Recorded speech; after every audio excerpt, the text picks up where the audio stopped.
یزید کا صرف یہی بد کرداری کا مرحلہ نہیں تھا، اس کربلا کے صحرا کے اندر یزید نے جس طرح امام حسین رضی اللہ تعالیٰ عنہ کو شہید کیا اور حضرت امام حسین کے خاندان کو شہید کیا، جب مدینہ المنورہ پر یزید نے مسلم بن عقبہ کو مقرر کیا، جس کو بزرگوں نے مصرف بن عقبہ کہا ہے، تو اس کو کہا 3 دن تک مدینے کا حرم تمہارے لیے حلال ہوگا، جو چاہو تم کرنا، اور شامی فوجوں کو اجازت ہوگی۔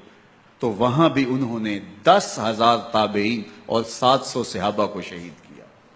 حضرت ابو سعید خدری رضی اللہ تعالیٰ عنہ گھر سے باہر نکلے، کافی بوڑھے ہو چکے تھے، تو انہوں نے حضرت ابو سعید خدری کو پکڑ لیا، کہا تم کون ہو؟ کہا مجھے ابو سعید خدری کہتے ہیں۔ تو کہا ہاں تمہارا نام سنا ہے، اور داڑھی سے پکڑ کے کھینچا اور کہا کہ ہے تمہارے پاس جو ہمیں دو؟ تو کہا کہ میرے پاس تو کچھ بھی نہیں، میں تو فقیر آدمی ہوں۔ تو ان کے گھر ان کو لے گئے، تو 2 کبوتر رکھے تھے حضرت ابو سعید خدری نے، تو وہ کبوتر لوٹ کے لے گئے۔ تو ایک خاتون کے ابھی بچہ پیدا ہوا تھا، اور قابلہ نے، دائیا نے، وہ بچہ ماں کی چھاتی پہ لٹایا، اور وہ ماں کا پہلا دودھ پی رہا تھا۔ تو یہ جا کے کہنے لگے نکالو تمہارے پاس جو کچھ ہے، جو کچھ ہے وہ ہمیں دو، ورنہ تیرے بچے کو نہیں چھوڑیں گے۔ تو ماں بچے سے مخاطب ہو کے کہتی ہے، ابھی بچہ پیدا ہوا ہے اور ماں سے پہلا دودھ پی رہے، کہ بیٹے اگر میرے پاس کچھ ہوتا، وہ قیمتی سے قیمتی چیز بھی ہوتی، تیری جان کے لیے قربان کرتی، لیکن اس وقت میرے پاس کچھ ہے نہیں۔ تو ایک شکی آگے بڑھا اور بچے کو ایک ٹانگ سے پکڑ کے کھینچ کے دیوار کے ساتھ پٹک کے مارا، جس سے دماغ کا بھیجا نکل گیا۔ کیا کیا زیادتیاں نہیں کی۔ 700 صحابہ حرہ کے واقعہ میں شہید کیے یزید نے، اور 10,000 تابعین شہید کیے۔ مسجد نبوی میں ممبر رسول کے ساتھ گھوڑے باندھے، اور وہ ممبر رسول اور مصلی رسول کے قریب لید کرتے رہے۔ 3 دن تک مسجد نبوی کے اندر گھوڑے بندھے رہے، اور مدینہ کی حرمت پامال کی۔ مدینہ کے گھروں کے اندر یہ بدکماش داخل ہوئے، اور جو بدکاریاں انہوں نے کی، کلیجہ منہ کو آتا ہے۔ 1002 شیزائیں ان بدکاروں کی بدکاریوں کی وجہ سے کنواری حالت کے اندر حاملہ ہوئی۔ 3 دن تک مدینے کا حرم انہوں نے پامال کیا، اور پھر مکہ المکرمہ میں کعبہ اللہ پر گولے برسائے، اور کعبہ کا غلاف جل گیا۔ وہ تو یزید مر گیا، اور حضرت عبداللہ ابن زبیر رضی اللہ تعالیٰ عنہ نے اپنی خلافت کا اعلان کیا۔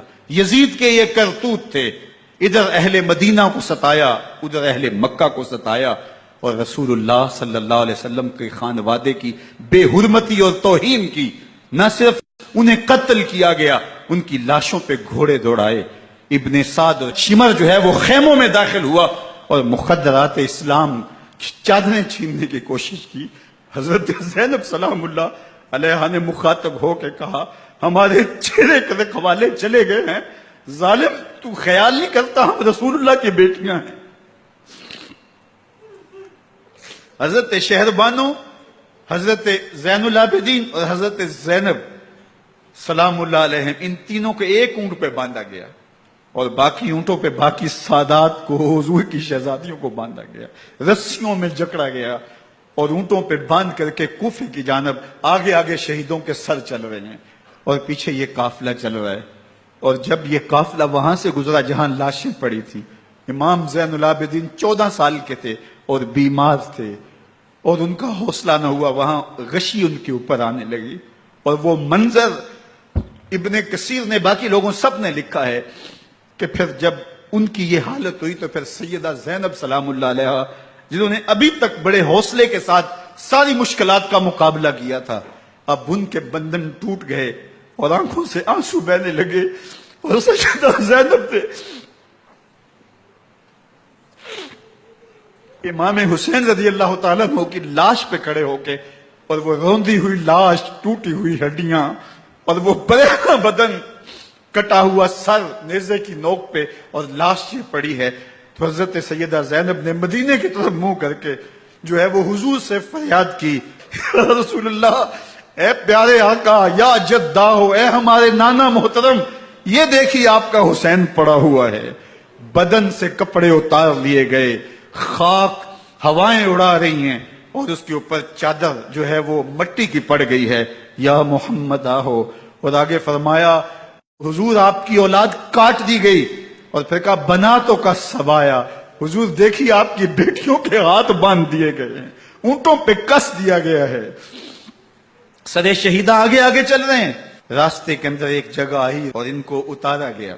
رات کا موقع تھا، ایک خاتون آئی اور اس نے کوئی کھانا پیش کیا ان کو اور کہا کہ میں کسی زمانے میں حضرت سیدہ فاطمہ تو زہرا کی نوکری کیا کرتی تھی، ان کی لونڈی تھی، ان کی کنیز تھی، اور آج مجھے پتا چلا کہ آپ لوگ گزر رہے ہیں، تو میں نے کہا کہ میں اپنی مخدومہ کے خاندان کی خدمت کروں۔ اور پھر اس نے کہا کہ اس وقت سیدہ کی گود میں ایک 6-7 ماہ کی بچی تھی جس کو زینب کہا کرتے تھے۔ تو سیدہ زینب نے کہا کہ اماں اگر پہچانتی ہو تو وہ بد نصیب سے